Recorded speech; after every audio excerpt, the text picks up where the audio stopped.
c'est pas normal.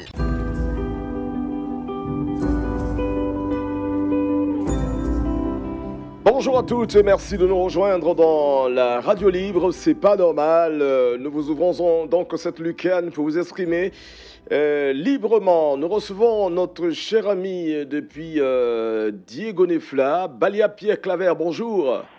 Bonjour monsieur. Voilà, vous nous parlez d'électricité aujourd'hui. Oui, effectivement, je parle des lampadaires qui sont tous éteints à Bléanianda. Oui, c'est pas fort normal que dans une cité comme Bléanianda puisse être coupé de l'électricité pendant que toutes les factures sont payées à chaque fois qu'on nous les amène. Que fait donc cette société qui, à mon sens, est une grande société qui ne doit pas être... Donc, allô? Oui, nous vous écoutons, hein, monsieur, allez-y. Donc, c'est pas donc normal. Toutes les factures sont payées à chaque fois qu'elles arrivent. Il n'y a pas d'électricité dans le village ou si les lampadaires qui ne s'allument pas? Mais les lampadaires qu'on paye à chaque fois sur les factures sont tous éteints. Oui, d'accord. Donc, vous interpellez les amis de la CIE, de Diego Nefla, c'est bien cela? C'est cela, oui. Voilà, pour leur dire que les lampadaires de votre village sont éteints, qu'il faut venir donc les réparer, j'allais dire en mauvais état, il faut venir donc les réparer, les mettre dans la circulation, si on peut le dire ainsi. En tout cas, merci, on a compris le message. Kofi Clément nous appelle des Ikiso. Bonjour Clément. Bonjour Didier. Surcharge véhicule de transport, que vous nous dites maintenant? Didier, bon, je voulais grogner un peu au niveau du transport. Oui. En commun. C'est-à-dire la surcharge. Une fois, j'avais parlé de ça. Et aujourd'hui, je vois qu'au niveau des codeurs, les forces de l'ordre ne jouent pas leur rôle. Une fois que ceux-là payent leurs droits, les 1000 francs, ils ne contrôlent plus. Alors, est-ce que vous avez les preuves de... Hier, j'ai effectué un voyage en venant au niveau de la cabine du chauffeur. Et ils ont il y a trois passagers devant là-bas. Est-ce qu'ils ont payé 1000 francs? Vous avez vu quelqu'un donner 1000 francs? Mais chaque fois qu'ils payent leurs droits, c'est fini. Ils ne contrôlent plus. C'est-à-dire, il y a une liste là, bon, on relève les numéros, et puis une fois que tu arrives là, c'est que tu as déjà passé. D'accord. On savait dit que les surcharges, là, vous avez constaté qu'il y a assez de surcharge au niveau des Ikiso. Et les forces de l'ordre ne font pas leur travail, c'est ce que vous nous dites, hein? Oui. D'accord. Il faudrait qu'ils veillent sur ça, parce que vraiment, nous sommes à la veille des fêtes là. D'accord. On va vérifier cette information et essayer de remettre les choses à l'endroit. Merci beaucoup, Kofi Clément, et bonne journée. Azikiso, Yao Bationo nous appelle de Kunfao. Bonjour. Deimba, département de Kunfao. D'accord. Également un problème d'électricité. Oui, en tout cas, je demande pardon à l'État ivoirien parce qu'il nous disait qu'il allait donner des compteurs chez à moins de coût. Chaque Ivoirien a un compteur. Donc, je sollicite l'État pour que l'année 2019, chacun puisse avoir un compteur, un citoyen un compteur pour que ce projet-là doit être en marche. C'est toutes mes sollicitations. Je demande beaucoup pardon à l'État. Parce que si un citoyen a un compteur, c'est que les coûts-circuits qui se passent là, ça peut plus se passer. Donc, c'est tout mon souhait. Je demande beaucoup à l'État d'insister sur ce problème-là. D'accord. Merci beaucoup et bonne journée à Kunfao. Kaboré Ibrahim nous appelle de Para. Bonjour Kaboré. Allô? Allô? Il n'est pas en ligne. 20 21 44 48 20 24 25 87. C'est vous qui faites la radio en ce moment. Nous vous écoutons. Vous nous dites ce qui n'est pas normal, d'après vous, dans vos différentes localités. Caboret est en ligne. Bonjour, monsieur Caboret. Issa l'écoute, madame. Je vous écoute. Vous êtes en direct. Allez-y. Allô, monsieur Caboret? Oui, bonjour, monsieur. Oui, monsieur, bonjour. Allez-y. Vous nous parlez d'un problème de route. Oui, des Para, des Taïscan, Para. Bon, franchement, on n'a pas de route.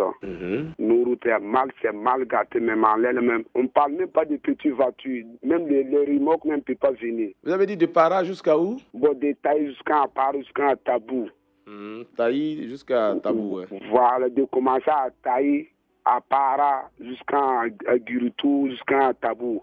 On n'a même pas de route. Bon, depuis le 3 décembre, on allait payer les marchandises jusqu'à Abidjan. C'est hier, les marchandises sont arrivées à Para. Depuis le 3... on a quitté, oui. Le 3 décembre. Oui, depuis le 3 décembre, on a quitté Abidjan le 3 décembre. Et on arrivait à Taï le 5 décembre. Jusqu'à le 5 décembre, jusqu'à hier, c'est hier, on allait vider les bagages avec les mototaxis pour venir à Para. D'accord. Vraiment, nous sommes en souffrance. Vraiment, on est en souffrance. Si vous pouvez nous aider, vous n'avez qu'à nous aider. Sinon, Vraiment, c'est pas facile. Bon, c'est ce qu'on essaie déjà de faire, hein, en vous ouvrant les antennes librement pour vous exprimer sur Radio Côte d'Ivoire. Bon, beaucoup de courage, et puis bon, on espère que les choses vont s'arranger. Hein. Allez. Mais vous n'avez qu'à penser à nous aussi. Ça y est, on y pense. Merci, bonne journée. Seigneur Rigan nous appelle Blény Mouin. Bonjour. Bonjour, Nyonso. Oui, alors, pas de véhicule encore pour le sous-préfet, tu nous dis. Tout à fait, Nyonso. Nyonso, le samedi dernier, sur papier, là, il y a eu le sous-préfet à moto en allant vers Djokwe. Mais écoutez, Nyonso, c'est pas normal. Un représentant du président de la République qui roule la moto de Blény Mouin jusqu'à de 53 km. Mais c'est pas normal. Je lance un appel aux autorités compétentes de faire face au déplacement des sous-préfets de Blény Mouin. Le sous-préfet, écoutez, c'est un haut cadre. Quand il roule la moto là, vraiment, Nyonso, c'est pas normal. Le sous-préfet s'appelle Histoire énorme. Donc, essayer quand même de voir ton cas. D'accord. C'est ma contribution. Vous êtes le porte-parole ce matin du sous-préfet. Allez, merci de penser au sous-préfet de Blény Mouin qui, d'après vous, utilise une moto pour se déplacer. Kofi et Etiemon nous appellent de Maferré. Bonjour, monsieur Kofi Etiemon. Oh, bonjour, monsieur. Voilà, vous nous appelez de Maferré et vous nous parlez de la CIE. Oui, la CIE. c'est ça. Il y a quel problème avec la CIE? Oui. Je complète ce que le monsieur vient de dire parce que nous ont fait payer les compteurs. Hein. On dit un Ivoirien, un compteur. Bon, maintenant, depuis ce jour-là, on ne voit pas les compteurs. Hein. Nous sommes dans l'obscurité ici, que chacun veut avoir son compteur. Donc, vraiment, l'État du Côte d'Ivoire n'a qu'à penser à ça. Vous avez déjà payé et on ne vous a pas encore livré le compteur, c'est ça? Oui, mais c'est ce qu'ils ont dit. On a payé tout, 25 000 même d'avance, et puis ça ne vient pas. Ça ne vient pas. D'accord. Donc, vous attendez vos compteurs pour avoir de la lumière. Merci beaucoup. Je crois que c'est de bonne guerre de revendiquer, hein, quand on a droit à quelque chose, qu'on a surtout payé, il faut que ça vienne. D'accord, on espère que les choses s'arrangeront d'ici le plus tôt possible. Merci beaucoup, cher ami Kofi Etiemon, qui nous appelait de Maferré. Kanga Ntobeni nous appelle de Diabo, bonjour. Bonjour, mon frère, l'ami des jeunes. Oui, alors là, on change de décor, on parle d'eau maintenant. Tout à fait. Vraiment, ça fait depuis l'année dernière, les gens ont crié sur les antennes qu'il y a de l'eau maintenant en permanence à Boaké. Vous savez que nous sommes dans la direction régionale ici, la direction de l'eau, là, nous dépendons le département, c'est Botro et c'est Boaké qui nous commande ici. Oui. Mais il se trouve que depuis chez moi à Diabo, il n'y a pas de l'eau. L'eau ne coule pas dans nos robinets. Et ça fait bientôt chez moi à la maison, ça fait 4 ans que j'ai installé l'eau et je ne fais que payer chaque 3 mois les frais d'entretien 2115. Mais c'est pas normal. On a payé, on s'est abonné pour avoir de l'eau courante. Parce que quand on émerge, l'émergence, c'est tout le monde. Hein, et jusque-là, nous n'avons pas de l'eau. Et ceux qui ont peut-être de l'eau, c'est à partir de 2h, 3h du matin qu'ils se lèvent pour pouvoir recueillir un peu d'eau dans les robinets. Oui, l'ami des jeunes, c'est pas normal. Oui, tout à fait. C'est pas normal. Il faudrait que l'État ivoirien pense à cela. Il n'y a pas de l'eau à Diabo. Quand on dit qu'il y a de l'eau à Boaké, il n'y a pas de l'eau. C'est l'eau neutre. Parfois, les gens font des demandes et l'eau neutre vient servir certaines personnes. C'est difficile. Et surtout avec la période, c'est l'harmattan, ce sera encore plus grave. On a fini avec les marigots. Nous sommes quand même en 2019. Déjà, voilà. Oui, déjà. On n'est pas loin. Dans 13 jours exactement, nous serons en 2019. Tout à fait, mais il faudrait qu'on y pense. Il faudrait qu'on y pense. D'accord. Merci beaucoup. C'est pigé, c'est compris. Le message est passé. C'est un problème assez compliqué en ce moment un peu partout. Même à Abidjan, on a quelques interruptions d'eau de temps en temps. Et je pense que d'ici peu, les problèmes seront résolus, des solutions seront trouvées. Alice Kofi nous appelle. Ngbaka, c'est à Didier Vie. Bonjour, Alice. Bonjour, ami la jeune. Voilà, bienvenue. Tu nous parles d'eau aussi également. Allô? C'est de l'eau? Oui, c'est l'eau. C'est l'eau de source de vie. Oui, l'eau source de vie, évidemment. Et il n'y a pas d'eau à Didier Vie? Non, c'est le village qui est à 21 km de Radia. C'est la sous-préfecture. Et le village a besoin d'eau potable. Le village s'appelle Ngbakassé. Ngbakassé, d'accord. Ngbakassé, on a 21 km de Radia. Oui. Et 50 de Didier Vie. Et 12 km de Brobo en venant à Boaké. D'accord. Donc j'interpelle le cadre Jano Aoussou, il est venu la même. Parce que la sécheresse, c'est venu, donc à faire de là, c'est très très difficile. Et ça fait combien de temps que vous n'avez pas de l'eau? Même pendant les fêtes de Pâques, c'est difficile. D'accord. Okay. Donc la sécheresse est arrivée, actuellement les marigots, là, il n'y a pas l'eau dedans, c'est difficile. Donc j'interpelle Jano Aoussou de venir envoyer un château d'eau pour le bonheur du village. Tout à fait, c'est un monsieur qui a un bon cœur, j'imagine qu'il a compris le message, que les choses vont s'arranger pour vous. Bonne journée là-bas et merci de faire confiance à Radio Côte d'Ivoire. Nguessan Bruno nous appelle de Diacro. Bonjour. Bonjour Didier Fondé. Voilà, il y a un problème avec le collège. Oui, collège sur mon village. Oui. On a sous-pro. Sous-préfecture de Mlonoublé, département de Didier V. Quel est le problème là-bas? Le conseil général passé, monsieur Président Aoussou, ils nous ont promis un collège de proximité sur notre village. Le village, c'est un chef-lieu compté de 7 villages. Ils nous ont promis un collège de proximité depuis, ça fait 2 ans. Rien n'est fait. Ils n'ont pas encore commencé ces travaux. D'accord. Je dis intention de le monsieur le président du Sénat de penser à nous et de réhabiliter notre école primaire. Il n'y a pas de toit encore. D'accord. Pas de toit, les élèves souffrent encore, vraiment. Ok. On a compris. Alors, merci Nguessan Bruno, le président du conseil régional, M. Aoussou Jano, donc interpellé ce matin par le village de Mba Kassin et puis évidemment par notre cher ami de Diacro. On va retrouver Djambla Yobo, bonjour. Oui, c'est bien Djambla Yobo Jean-Marie de Donsowo. Et c'est tout à fait ce que je dis. Effectivement, nous avons 2 établissements scolaires.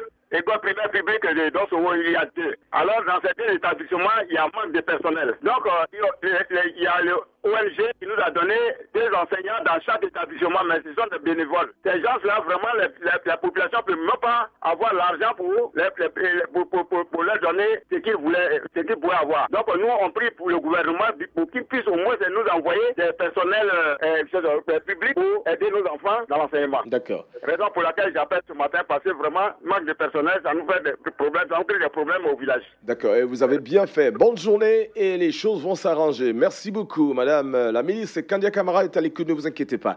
Doumbia Aboulaye, c'est le dernier. Nous sommes à Yopougon, Abidjan. Bonjour, Doumbia. Oui, bonjour, monsieur. Ouais, vous nous appelez dans quoi? Vous nous parlez de déguerpissement. Effectivement, monsieur. Il s'agit de quoi? Bon, depuis le 14 mars 2017, comme c'est que je dis à toujours qu'on nous a déguerpis, parce que vous voyez que le changement climatique a changé. Bon, il continue à pleuvoir. Bon, depuis le 14 mars, et nos parents, ils sont toujours dehors. On vous a déguerpi d'où? Et ils pourront en de quoi dépôt Sotra. Et on vous a pas réinstallé quelque part? On vous a rien dit? On nous a pas recensé, rien, puis encore rien même fait même. La loi de Côte d'Ivoire dit que si la population fait au moins 10 ans, 15 ans dans un lieu, donc normalement on doit les recenser. Mais nous, on n'était pas recensé, rien, donc ils n'ont rien fait. Bon, donc je n'ai pas connaissance. Donc, comment on appelle, nous dossiers se trouvent à la direction des contentieux au ministère de la Constitution. Donc, chez Maître Sullier Mamadou. Donc, et nous demandons au ministère de la Constitution, vraiment, et quand nous fait face comme ça. D'accord. Vraiment, on attend toujours. D'accord, je n'ai pas connaissance de cette loi qui nous dit que lorsque vous êtes sur un espace, on va dire, d'État, que vous faites 15 ans, on doit vous dédommager obligatoirement, mais je pense qu'on va se renseigner. Mais dans tous les cas, je pense qu'il y a des mesures qui sont prises puisque vous avez été recensé déjà. Vous nous parlez à l'instant de maître Siloué, donc je pense que les choses sont en train de s'arranger. Vous savez, c'est pas facile. Il faut déjà commencer à comprendre il y a combien de personnes, qu'est-ce qu'il faut donner à chaque personne, combien ça vaut, et tout ça, ça coûte beaucoup cher. Voilà, merci beaucoup. C'est là qu'on va s'arrêter. Pas de lampadaire opérationnel à Bléa. C'est notre cher ami Balia Pierre Clavet qui nous l'a dit également. Surcharge, véhicule de transport à Zikiso avec Kofi Clément. Oui, il paraît même que les forces de l'ordre reçoivent de l'argent pour laisser passer ces surcharges, ces voitures surchargées. C'est pas normal. Si c'est le cas, il faudrait donc que les mesures soient prises. Yao Batiano nous appelle de Kounfao pour nous dire que et un citoyen, un compteur, ils ont payé des compteurs, mais jusque-là, les compteurs ne sont pas installés, donc ils sont encore dans le noir. Et puis, pas de route à Taï, Para et Tabou. Donc, la route Taï, Para, Tabou, la route n'est pas du tout bonne. Elle est complètement dégradée. Il va falloir faire quelque chose pour ces populations, on va dire, de Para. Et puis également, pas de véhicule pour le sous-préfet, nous dit Seigneur Rugan à Blény-Mouin. Le sous-préfet se déplace en mobilette. Chose assez désagréable pour les populations, vu que c'est une autorité qui représente le chef de l'État. Un Ivoirien compteur également. On a payé 25 000 francs d'avance avec la CIE, mais jusque-là, on n'a pas de compteur. Nous a dit Kofi Tchemon de Maféré, puis l'eau, pas d'eau à Diabo. insisté notre cher ami Kangan Tobeni qui nous appelait à l'instant et notre ami de Ngba Kassin a interpellé le président du conseil régional à Oussou-Jano pour un peu d'eau dans le village. Il n'y a pas d'eau, pas de pompe. Évidemment, il faut faire un effort. Il a demandé au président du conseil régional de faire un effort pour installer des pompes villageoises à ces villages-là, si on peut le dire ainsi. Également, problème de collège. On a des manques de collège à Djaokro, voilà, avec Ingesan Bruno. Djambla Yobo nous a dit qu'il n'y a pas d'enseignants. En revanche, de l'autre côté, à Oumé, et puis on a terminé à Yopougon. Ils ont été déguerpis le 14 mars et jusque-là, il n'y a pas de suite. Alors, ils s'inquiètent. Ils demandent donc la clémence de nos autorités afin que les choses puissent s'améliorer dans le cas. Merci à vous toutes et à vous tous de faire confiance à Radio Côte d'Ivoire. On se retrouve juste après ceci. C'est pas normal. Vous pouvez réécouter cette émission sur notre site internet www.rti.ci, onglet Radio Côte d'Ivoire.